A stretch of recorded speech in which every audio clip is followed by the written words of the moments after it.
Hello, everyone. Thank you for joining us.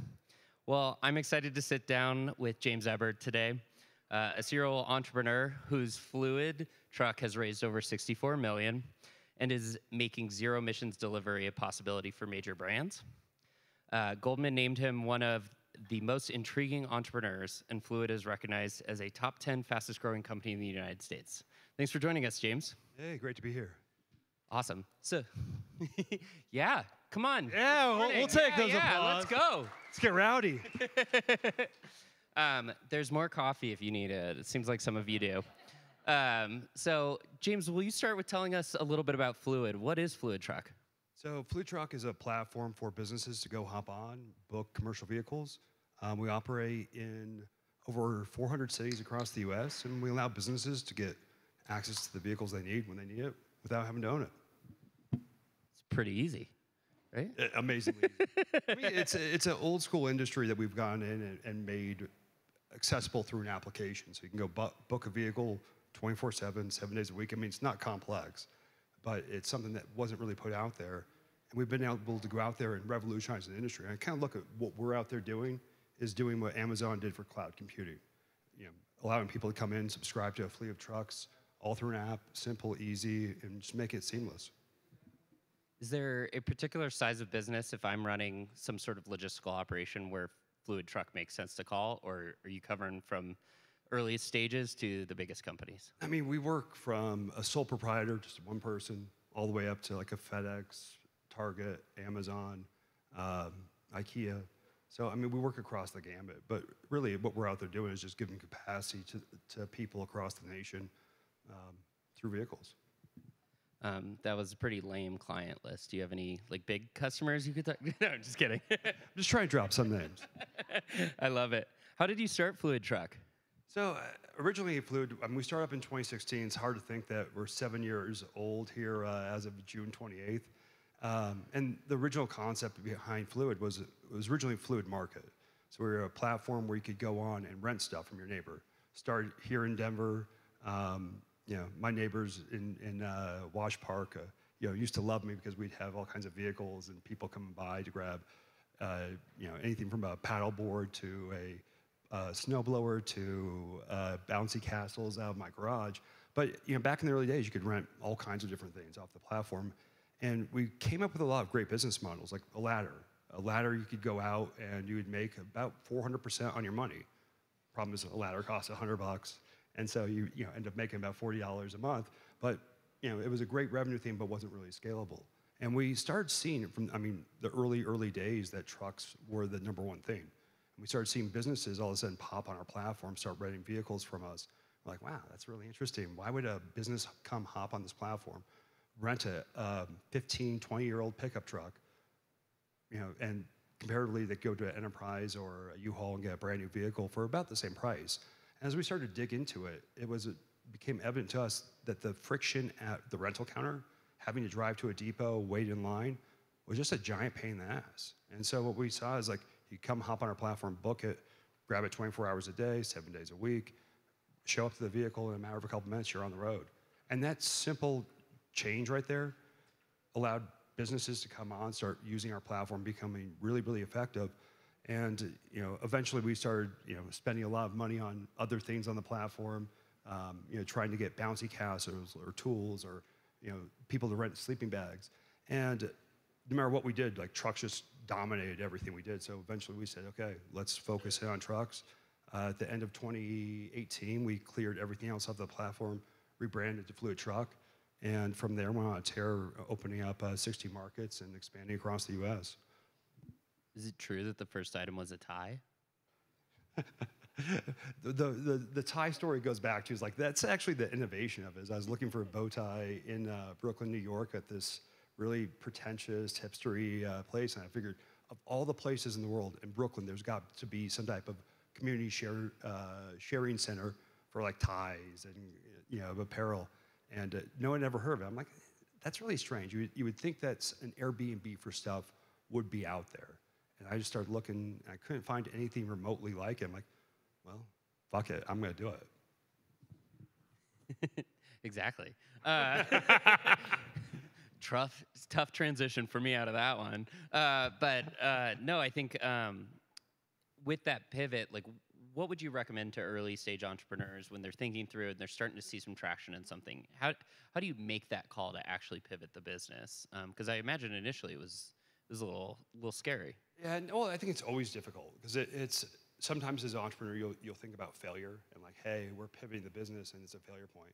And I think the real thing is, when you start a business, they're never what they end up to be. I mean, Fluid is my 13th company I've started from the ground up, and I can't think of one that the business plan or the business thesis day one is exactly the same, 2, 3, 4 years later. They always have a pivot point, something that you learn, something you identify, an opportunity that comes at you. And within those, being true to what your business is, but also looking at, and you've got to be, I think the key phrase is follow the market. And if the market's telling you something, you start seeing those opportunities. That's really where scale, pivoting, focusing in on a direct area, but getting down to that spot where you do something better than someone else is really the ultimate goal. Like you've got to drive value. You've got to save people time or money. You've got to provide a service that's better and brings more value across it. And when you find those niches, you go all in on it, and then you get to a place where you have a better product than everybody else there in the market. And that's how you end up winning. That's how you can be successful. Big companies aren't good at making those pivots or focusing in or being adaptive to what customers need. And so you got to turn your weaknesses into strengths and follow those weaknesses and follow those strengths and really make them work for you. I grew up like many kids with passions and interests, the biggest of which, like everyone else, was org charts. No, I'm just kidding. But seriously, love understanding org charts. How is Fluid structured, and why is it structured that way? I mean, we're structured. Like a corporate structure. Yeah, like how's your team organized? How do they report? What values does each team have? Yeah, I think the structuring, and I kind of look at it like a football. And so, you may have a great quarterback that is a pocket passer, and so you build a team around them of how do you go out and do it. I think we've looked at that as looked at core strengths of people on the team, and we say, okay, we've got this talent here. Let's, instead of being really rigid, this is exactly how you run an org chart, let's look and be adaptive to the players and adapt those things to make them more successful. And I think every business is different. There's different people that have different strengths. And sometimes, you may look at your COO, your CFO. Your CFO may be really great at capital markets, or they may be really good operationally. And so you kind of adapt those changes, and you look for those holes across the team, and you try to fill them in. So I would say we're pretty traditionally structured on there, but I'd say the adaptation is really looking at the talent that you have across that you're building with, and use their skill sets. I mean, we're an engineering company. Our COO's wrote the first app, and he's been dynamic, has run a lot of traditional businesses.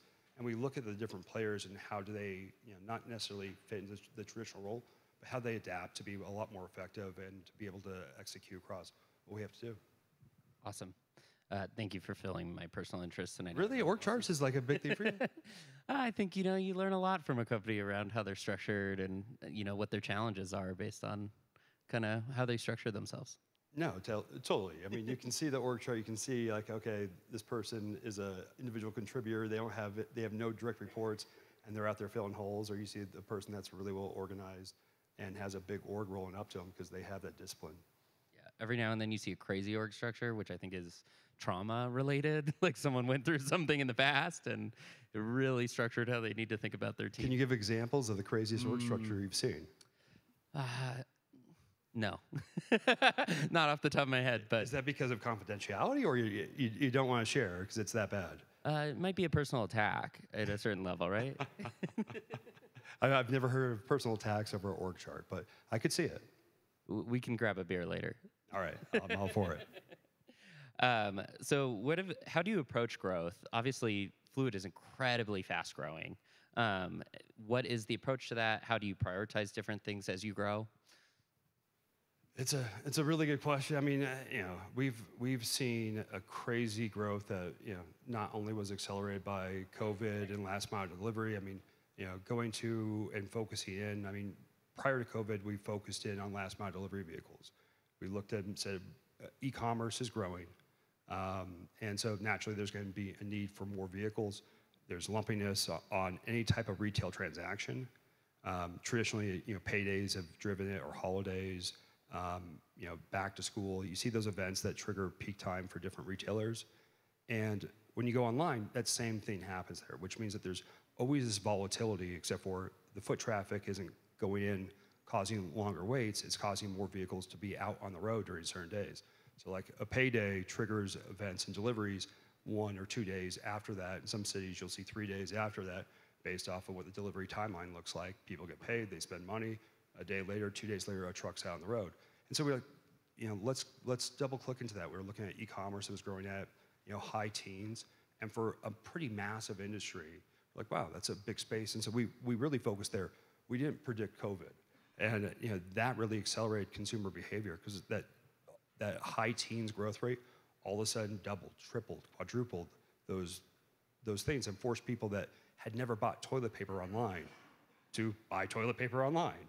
And so once you start seeing the marginal utility of getting toilet paper at a store, you're not going to go back. And so we focused deep there, and so it really spiraled us. And so like we kind of go back from like 2018, we were call it 8 people. And so going from 8 people to 500 in the course of 4 years, I mean, we hired really quickly. It was tough to find people during COVID, and so sometimes we're like, hey, we have to get this out there. We have to make sacrifices, but you end up paying for that. And so it's something you gotta realize, like, the slower you grow, the more intentional you can be, the more focused you can be, and the better you can be about solving problems. When you get to scale, solving problems, you don't wanna solve problems when you're operating across a lot of different cities all at the same time. So you make those trade-offs across it, but I think the biggest thing is making sure that you're thoughtful about what you have out there, ensuring that you put fundamentals and foundations in place, giving people, this is how you should think about this problem. This is how you should think about doing this, because you're not gonna be able to solve all of it as you start scaling it. And you need to get people in that you trust, that have the right focus, that know the mission, know the goals, know what we have to accomplish, and empower them to be able to make decisions. And so you also have to expect that people are gonna make mistakes. It just fucking happens, right? No one's perfect, no matter what. If you're not making mistakes, I always kind of look at it as you're not trying. And so, but you've got to be able to adapt to that, and you expect that this is going to come along with it. And so, I mean, every company I've been a part of, it's the fundamental flaws is that when you start scaling really quick, problems come up, and you've got to be really resilient to go solve those if they come up, or you're not going to be around.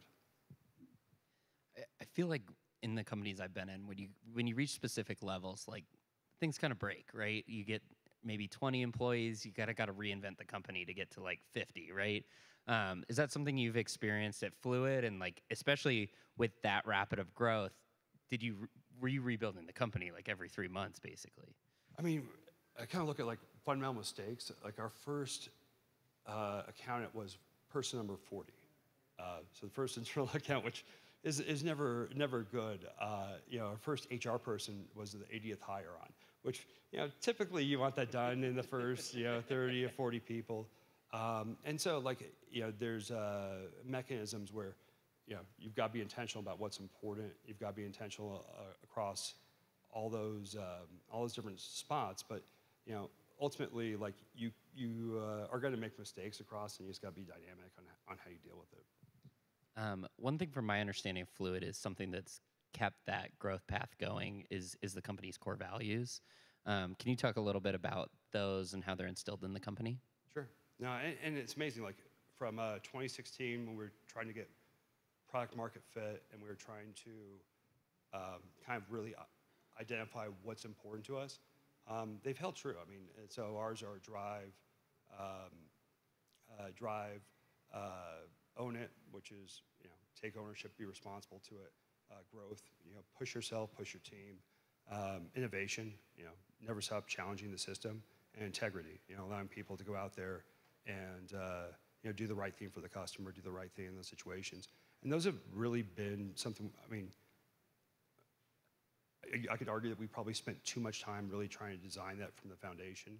But when you do it and you do it right and you really think about, okay, what's important, what are the foundations as you're scaling at the pace, hiring around core values and looking at this is what's important, and looking at and trying to identify those attributes in people to make sure as you're going, you're scaling, you're bringing people together that share that same kind of growth, focus. Don't be afraid to make mistakes, taking ownership of what's out there and knowing that when they make a mistake, you're not going to chastise them. I mean, I'll look at Austin in the audience on that one. No, I mean, across all of it, like it's just important that you set that foundation down, and core values are an important way to do it, but it's not the only way. I mean, you've got to really set guidelines, spend the time to train, mentor, teach people, and help people grow effectively through it, because you want people to be punching above their weight and accomplishing stuff that you may not be sure they could actually do, but when they go and excel and do it, what you produce is a person out there that's going to go out and scale and deliver more value than the time you'll put in. Is it different to maintain the importance of core values when you're, say, the 8 people in a room versus the 500? Like how do you look at that differently? Well, I think on the core values, it's really laying out the framework for the future. And so, I mean, if we've never actually worked successful at growing and scaling the company, the core values would have been less important, because it really is the foundation for when you get to 500, 1,000, 10,000 people, that the core values really come out to play. And trying to steer bad apples out of the shop, because I mean, it can do immense amounts of damage if you don't have people that are aligned on the mission, driven to do what the company needs to do, and then also are aligned on what the goals and what's important to everyone around the table. Awesome. Yesterday, we had the pleasure of meeting some of our international visitors to Denver Startup Week, people from New Zealand, the UK, Canada, all over the world. Why is it important for you to be in Denver? I mean, all the companies I've ever started here.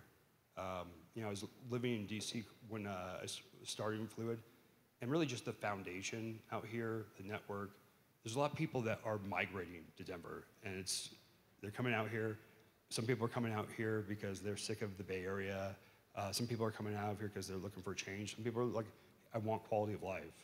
And trying to get the people that are coming out looking for quality of life and then sell them on something else is the kind of how I look at it. But no, we've got a great net migration of smart, talented people that come out here and want to enjoy what Colorado has to offer. And I think really highlighting and targeting that to steal those people, bring in talented people and train, mentor, and build foundations is really what I've always looked at. And so I've always had a jumping off point. I've always looked at it as like I can pull from a network here to get stuff off the table quicker, cheaper than I would be able to do elsewhere. But Denver does have its limitations. I mean, if you're looking to raise real serious money, I mean, the coasts are where the capital is at. And so it's good to see that, COVID's done wonders for investors not investing in the Bay Area, even though, I've had a lot of guys tell us, hey, when are you gonna move out here? And I almost didn't move the company out to the Bay Area just because we were having such a tough time raising capital, and a couple of VCs were like, well, we'll write you a check, but you've got to be out here. And, I fought that. I said, no, we're not going to do it. And I look at it as like, I'm really glad we've stuck here, made Denver our home, because Denver is a great place to build a company. It's a great place to attract talent. It's a great place to be. You mentioned talent. Unemployment is really, really low right now. How do you think about hiring in this market? Are there particular things you're working on to achieve a successful team growth? It's tough. It is really tough. We were just talking backstage about, the shutdown of our offices in the old Village Inn HQ. So trying to find people to wait tables is, it's a tough thing in this environment. I think it's better than it was 2 years ago, but it still is a challenge to find that. But we're seeing some rebalancing out there. So, it's getting better, but I think the key is when you get people in, you've got to get them sold on the mission and where you're going. you've got to ask them to work harder than they expected to work. You've got to, while they may have moved out here for lifestyle choices, you've got to get them to forego and buy into the mission of where we're going. And that's ultimately the key thing, is how do you motivate people about where we got to go, get them to take ownership of it, and get them to punch above their weight. Awesome. What is your advice for other founders who are experiencing quick and rapid growth rates?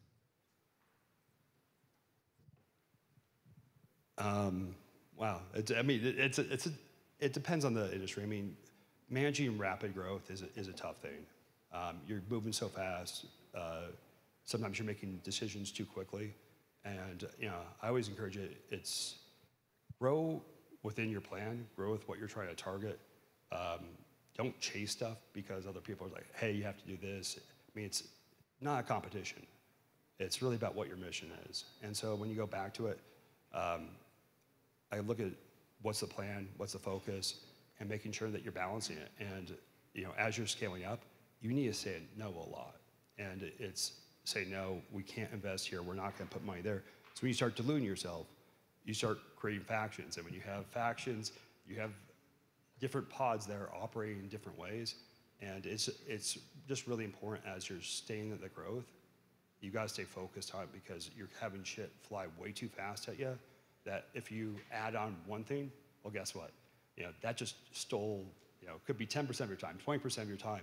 If you add another one, next thing you know, you're focusing in a lot of different ways, which ends up clouding it and makes it hard to execute. I mean, I always kind of look at, you can usually do one thing really, really well. If you do two things, you're going to do two things subpar. If you start trying to do three things, usually you start juggling too many balls, and one's going to drop, and it could cause you to drop all three. So just trying to stay focused on what's important and not lose inside of that. Awesome. I think this is your 13th company, is that right? Lucky number 13. All right. I know, you got to buy like lottery tickets with just 13s, right? I'm sure you've experienced all sorts of different business conditions throughout those 13 companies. What's your advice for founders who are struggling to achieve growth? I mean, I think no matter whoever you are, I mean, whether you're a Bill Gates, whether you're someone's business that goes out, I mean, you can't discount luck. And so, I mean, I think the key thing is continue to swing at the fences.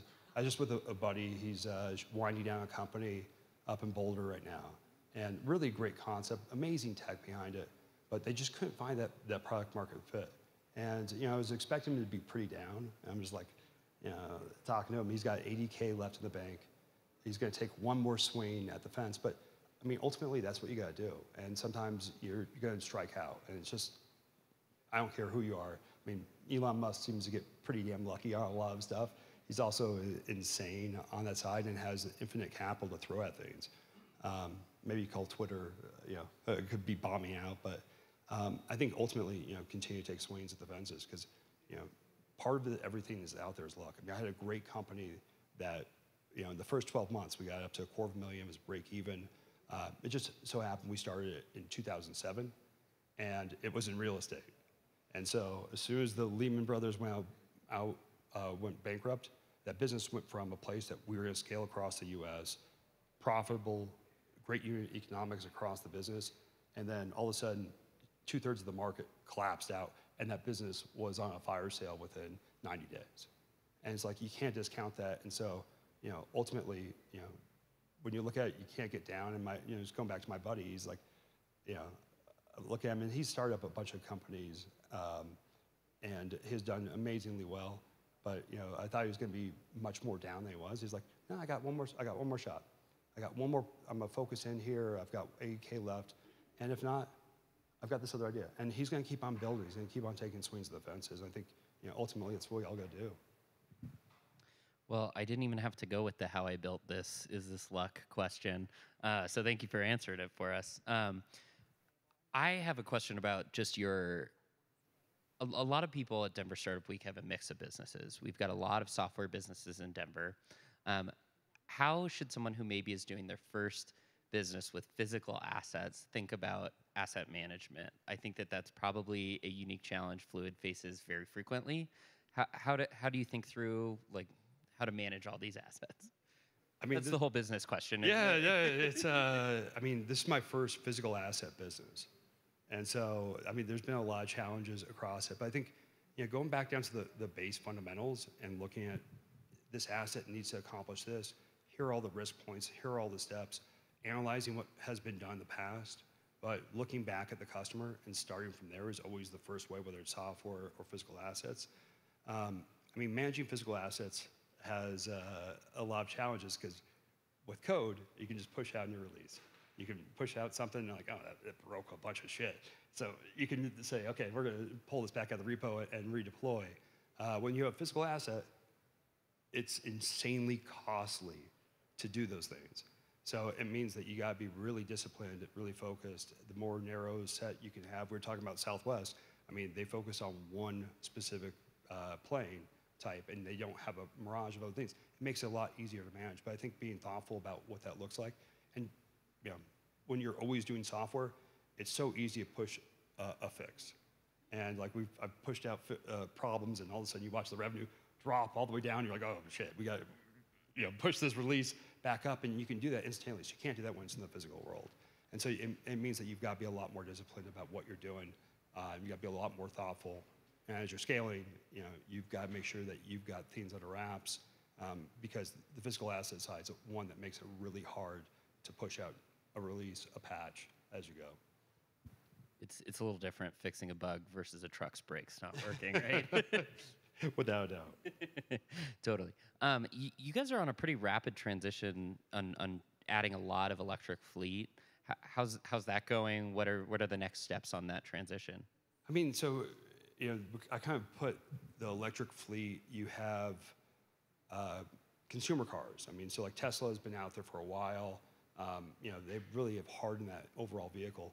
On the commercial side, it's a whole different game. You have a lot more weight that are going inside of these vehicles on top of a battery stack that's pretty heavy.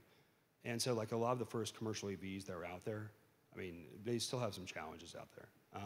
But the simple fundamentals of electric vehicles, and I kind of go back to, if we were to go Denver Startup Week in the late 1880s, and you go, okay, I've got this idea for a vehicle. It's, runs off this battery, we run some electrons through, has this motor, it spins, and away it goes. And you go, I've got this other idea. We're going to put this flammable fuel. We're going to have to transport all across the country. And then we're going to build this big machine that creates a lot of explosions, and then fires this and thing, puts out this toxic gas. And you're like, okay, let's award this guy out to a Standard Oil and put it out there. And it's just like amazing that electric vehicles were on the roads a good 20 years before really the combustion engine set foot. I mean, there's a great museum over here. You can see one of the first electric cars that was built here in Denver. It's amazing. They took it, they built it here, and drove it all the way across the country. And this is in 1905 or 1910, and drove it from here to New York, which I can't imagine what the electric charging stations look like there. I mean, I think Elon was ahead of his time putting together the charging network, but I don't know if it was compatible or not. But it is amazing to see, the circular nature of electric vehicles were here first. Combustion started to take over, and now we're seeing the resurgence. And it'll eventually come where you look at commercial vehicles just because of cost. When you look at the maintenance of the vehicle, if you could not have to stop by a gas station and just have it charge at your depot every day, it saves a lot of time. It saves a lot of time from a maintenance perspective, but the systems and the vehicles need to get hardened out there. And we're looking at first generation. I mean, no doubt that those will come into play, but charging is a big issue. Charging infrastructure, power, the grid. I mean, there's still a lot of stuff that needs to be solved for the transition there. But I mean, if you kind of look at the base fundamentals, if it's simpler, cheaper, and easier to do it, and it saves you time, saves you money, I mean, it hits those core fundamentals that leads to, there's going to be a foundation. Just people need to figure it out. I heard a story that Henry Ford's wife wouldn't drive a Ford because she thought it was too loud. She only drove electric cars. And I think that's like amazing. Really? It fits into your story really well. I hadn't heard that one before, but I imagine it wasn't a good marital dispute. You won't drive my car? Awesome. Well, thanks, James, for answering some of my questions. I'd love to open it up to the audience if we've got any questions out from all of you.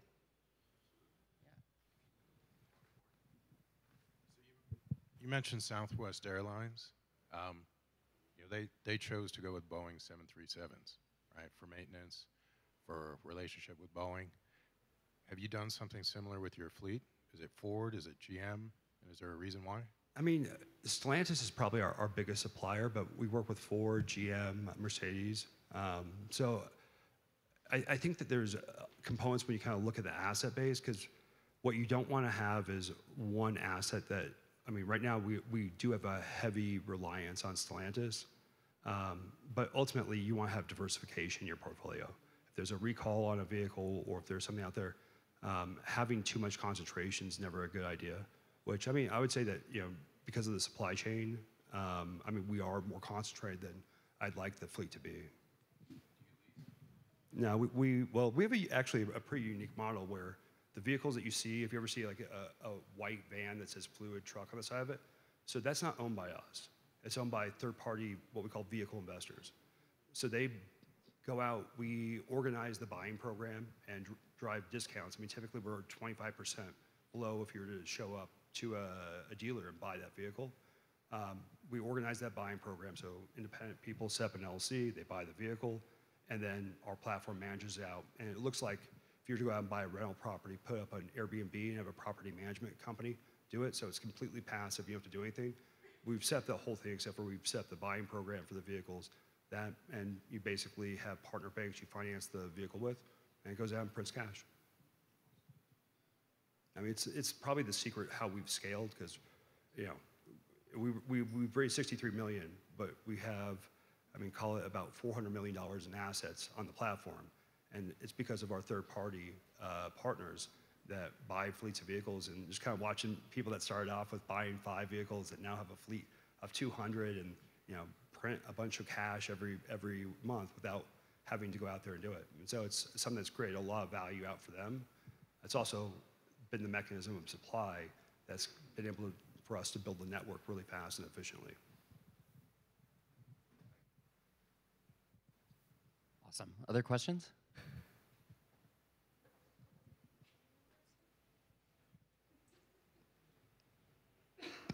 Hey, my name is David. I actually use Fluid Trucks for my business, so it's cool seeing you here.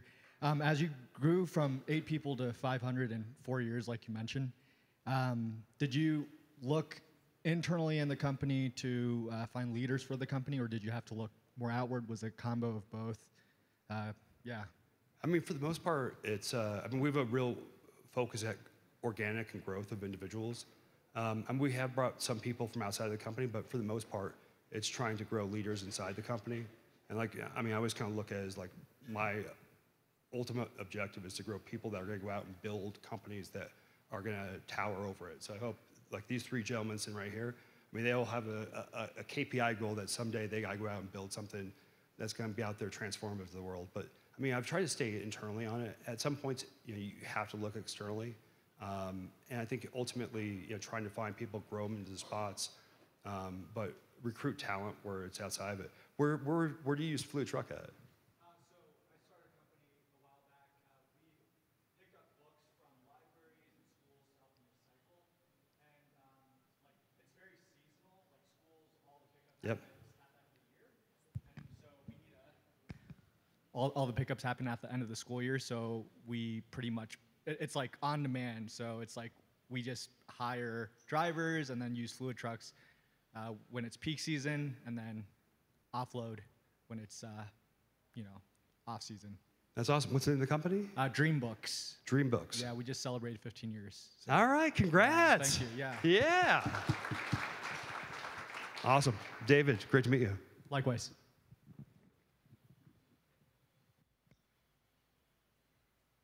Other questions? Oh, handful back there. Another David for you.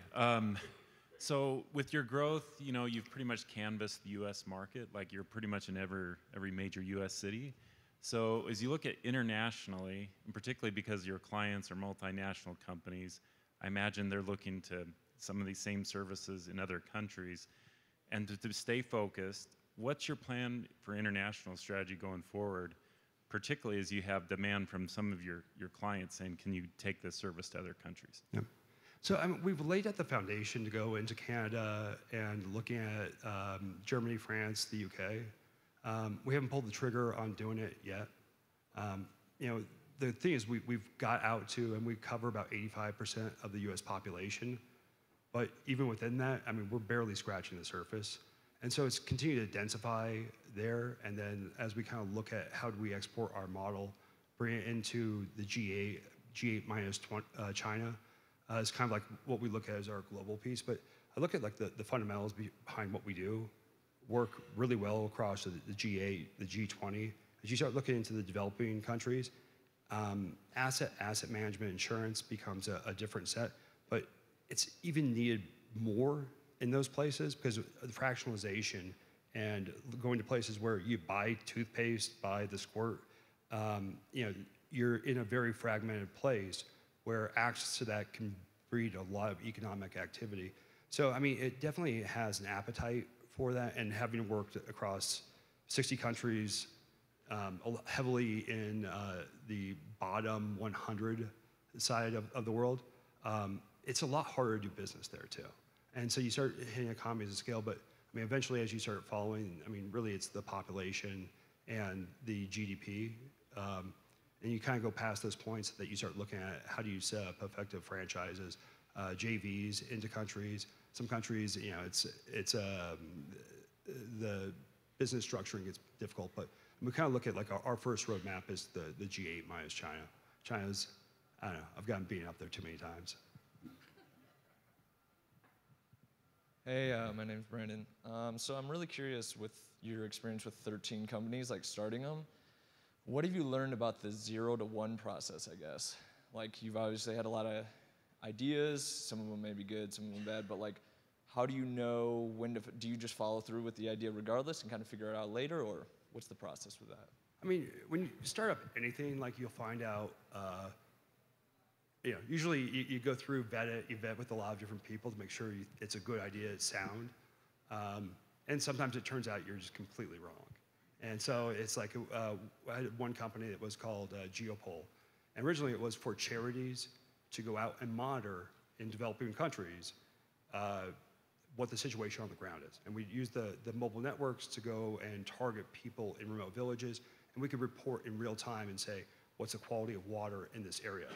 And it was originally designed on the back of the text donation platform MGive, which you can go, you know, if you remember the text Haiti to 90999, you know, it was in response to what problems we were hearing from charities. Well, when we got out to the ground and said, okay, now you can monitor in real time the conditions of water. And at first they're like, this is amazing, this is great. You know, we can see when wells aren't working, we can learn from this. And then all of a sudden they said, no, we're not really interested in knowing this. I'm like, okay, how about if we did it for free? And they still said no. I'm like, what the hell? And so we back-channeled with a board member, and they're like, well, in all of our budgets, we don't have money if something goes wrong. And I'm like, at that point, I'm like, oh, shit. And I'm like, this is, if there's not money there. So quickly, Coca-Cola, Unilever, Procter & Gamble became our largest customers. And we, I mean, directly pivoted that, which, I mean, was a good idea on the premise of it, but because of the business structuring of how charities worked and how they deploy grants, it made the business completely unviable to work with. And we ended up building like the Nielsen's TV rating system for Africa and Central Asia. But I mean, it's looking at those components of like, how do you take the asset, the resources, and be able to navigate those things? Because at that point in time, I'm like, okay, there's a slim chance this company makes it. It just, our whole business strategy, what we've laid out, the infrastructure we've laid down was very, you know, targeted one spot. But often you can repurpose stuff, and you can repurpose into other things, and trying to take that product market fit, especially when you have something there, and just work with customers to find out what their problems are. And you know, we're able to turn that into a business that still is around today and generates TV ratings that people advertise off of.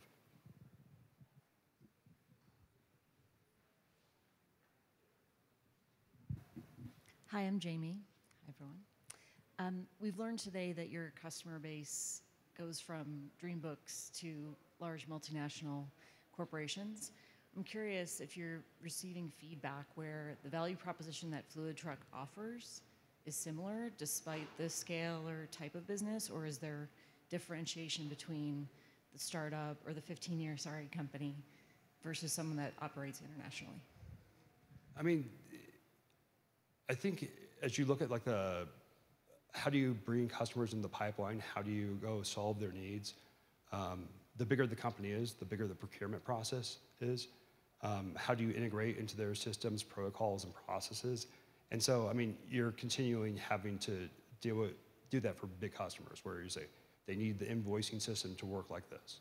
And so we have to go back in and adapt the product to really fit their needs. I think as you kind of look at companies that are younger, where they don't have that deep breadth of compliancy, tracking, and those checks, you can look at how do we solve your problems, make it easy for you to use the service. But as you start going into bigger customers, they're going to tell you, hey, we need to have this, or we need to have this.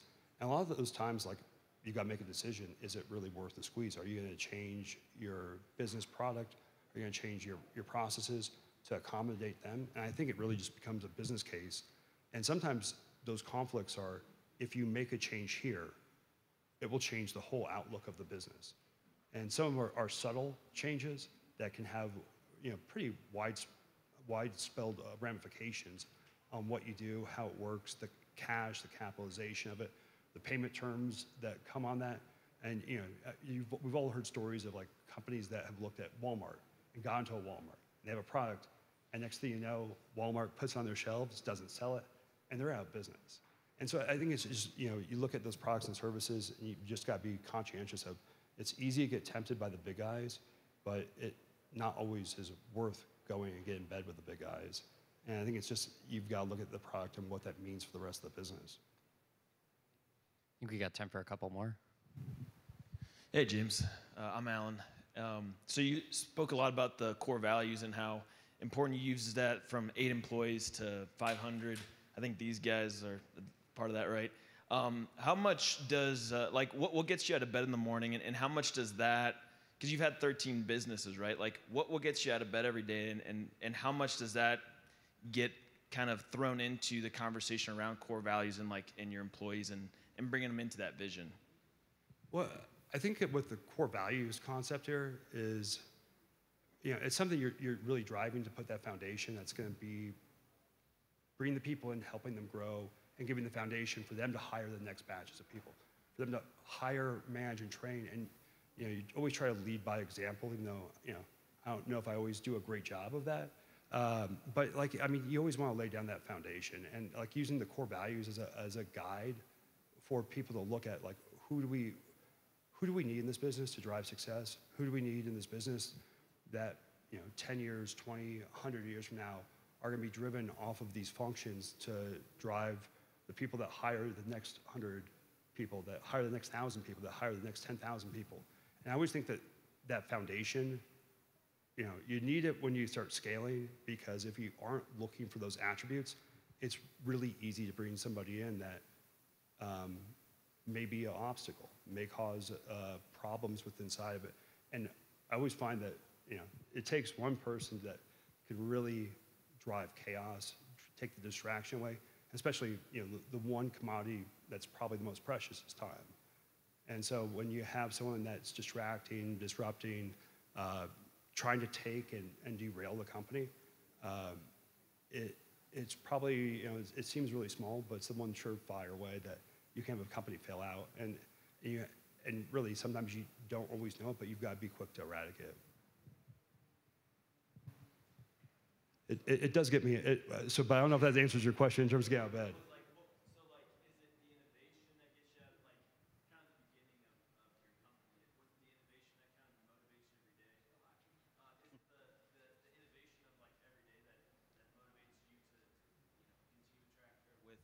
With Fluid, or is it like growing? Just curious. I mean, honestly, I just like building. I love building, whether it be products or people. And I think what gets me out of bed is more the customers and the employees, and watching people go out and hit the ball out of the park, or setting someone up to fail because I know that they're going to be better than that and they're going to learn from it, and trying to really train leaders that are going to go out there and make it so one day I don't get out of bed and I sit back.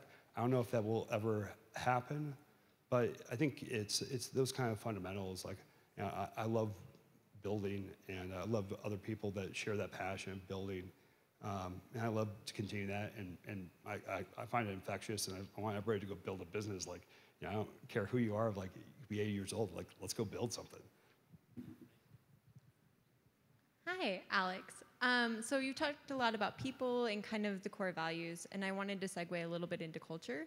And I was curious what different things you were intentional about of building and fostering a culture of leadership within the company. And, you know, obviously bringing core people in, but really kind of driving that internal intrinsic desire for leadership within the company. I think on leadership, I mean, we've tried to do it really organically within Fluid, is bring in people, giving them challenges, setting them up for failure sometimes. And I truly do mean that. Like, you know, it's the best way to learn is by making a mistake. And when you can set people up on a path where they need to learn a lesson, and you can, you know, sometimes the most effective way is to, like, okay, you think that's a good idea? Try it. And when they come back and they don't hit it, you know, and they're dynamic enough to get it, and like, okay, got it. And like, you watch people that flip the switch on that, and I mean, it's amazing to see it. And you see those people become great leaders. You see those people take those same values and bring it together. But I mean, you need diversity in thought. You need diversity in terms of how you solve problems. And you need to cultivate those people all together in a space where you can go, you know, express it, but at the end of the day, you say, okay, great, we're gonna go down this path, and this is the one we're gonna hit. You need to have, you know, community buy-in. You can't dictate it. It has to be something that the team believes in, and the team's behind, otherwise they won't execute. And knowing that, hey, you may not be 100% on board, you may think this is the other way, but this is the way. After looking through it, we're all gonna go down this direction, and you need straight execution, because the one sure way to fail is when you have someone else that says, yeah, okay, and they go another direction. Next thing you know, your table falls out, the foundation gets ruined, and you're off on a different way. And so it's just making sure that as you drive that culture, it's gotta be one where you can all hold each other accountable at the end of the day, and that you can't have people that won't take responsibility. It's like one of the first things I look for. As soon as you try to say, well, this happened, but it wasn't my fault, it was this person's fault. It's the first person that's putting that finger to blame someone else is the first person. I'm like, okay, you're right. It wasn't their fault, and you didn't go out to help them, and it's your fault too. And if they can't take responsibility and accountability, it just never seems to work. You never grow from there, and you have to be able to, you know, take responsibility for your mistakes. I think from a leadership standpoint, you know, you've got to have that in your leaders that say, okay, I made this call, it didn't work out, this is why, this is what we've learned from this, and this is what we're not going to do again. And you can get back behind that all the time.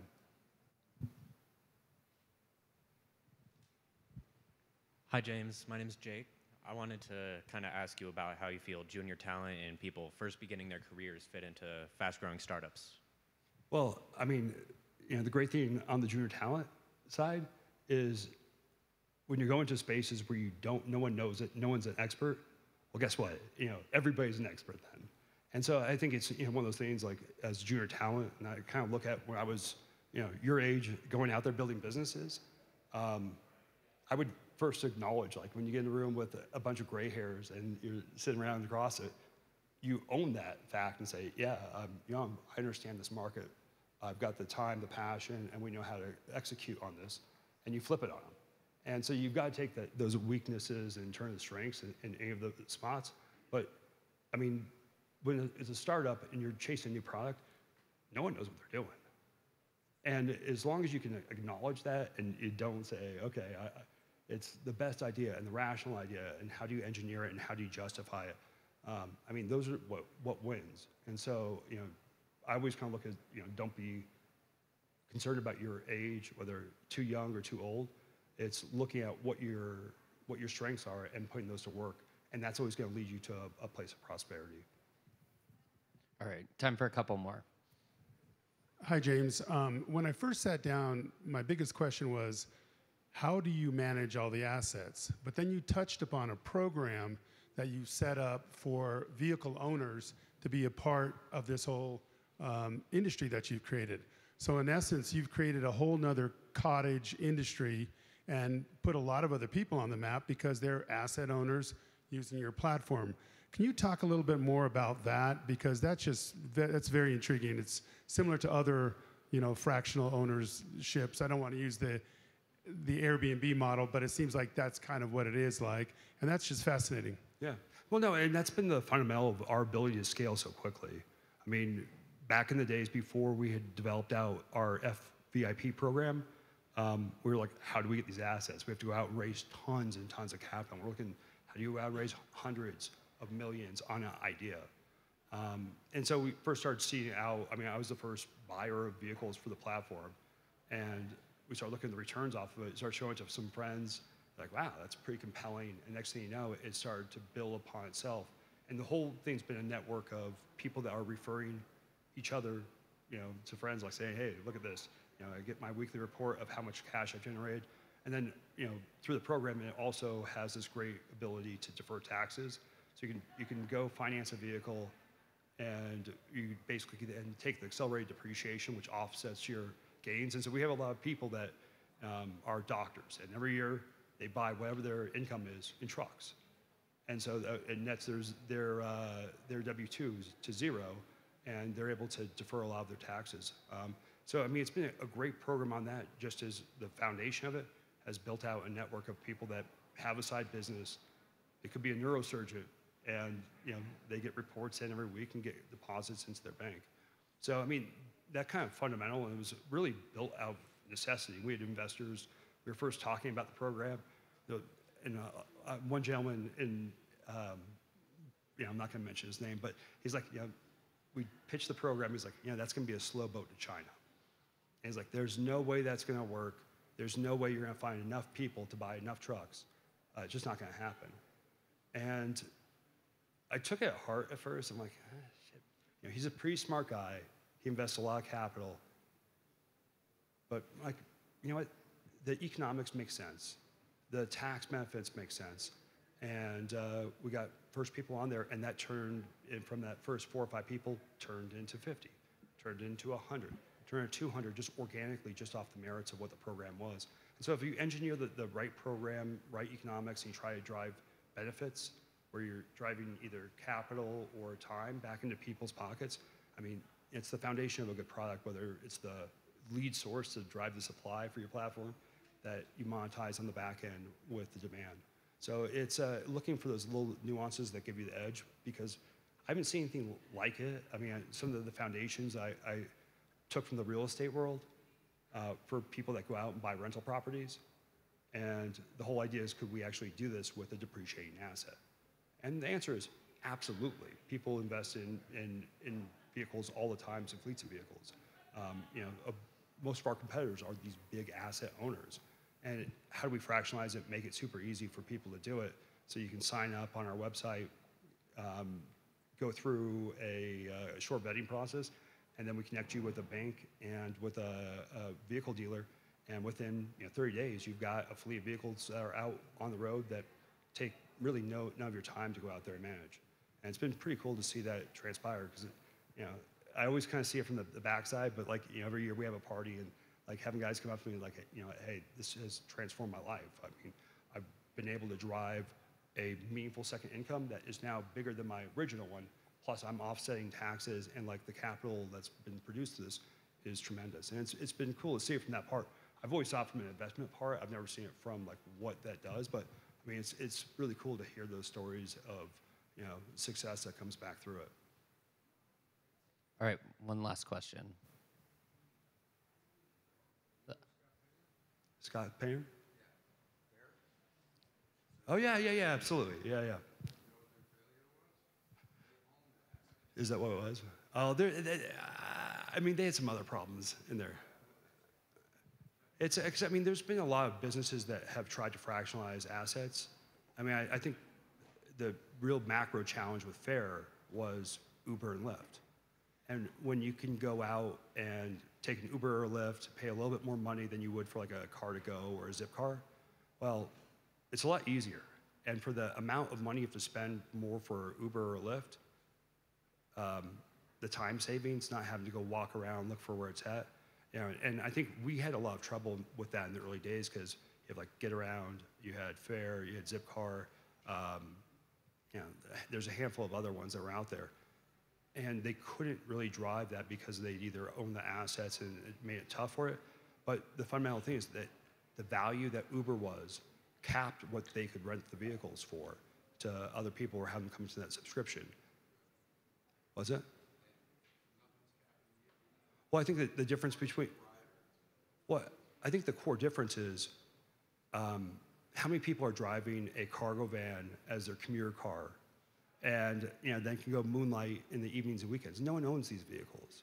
And so since no one owns them, but they're still badly needed, it's given us the opportunity to go out there and partner with like IKEA, where we have these vehicles that sit around all their depot, and people ride their bike, take an Uber there, and then grab this vehicle, fill it up, go drive her out, and that enables them to go out there, deliver a bigger route, be a lot more efficient, make more money, and still not have to go out and own that asset. And when you already own that four-door passenger car, which a lot of people do, no one owns big box trucks that is their commuter car, is the problem in the market that we fix.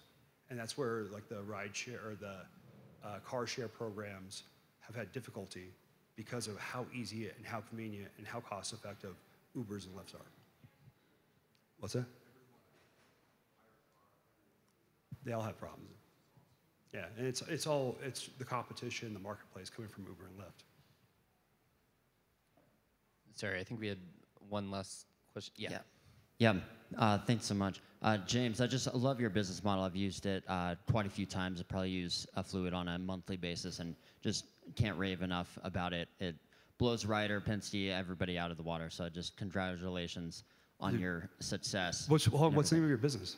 It's called Ignite Experiences. We specialize in corporate rental and entertainment. So it's always, the market. Sometimes there's a lot of stuff going on. Sometimes there's nothing. So it allows us to have vehicles that, we couldn't afford otherwise. So it's just a really cool business model. Awesome, thank you. Yeah, absolutely. And kind of going back to your other companies, have you bought and sold companies of those 13?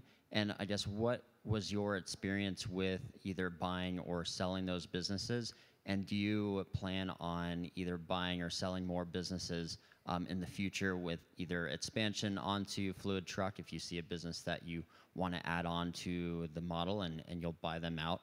Kind of talk about that M&A structure, if you will, with your experience. And I mean, I've done M&A. I've made acquisitions of other companies, but it's really more either synergistic or we're buying a small asset or some IP.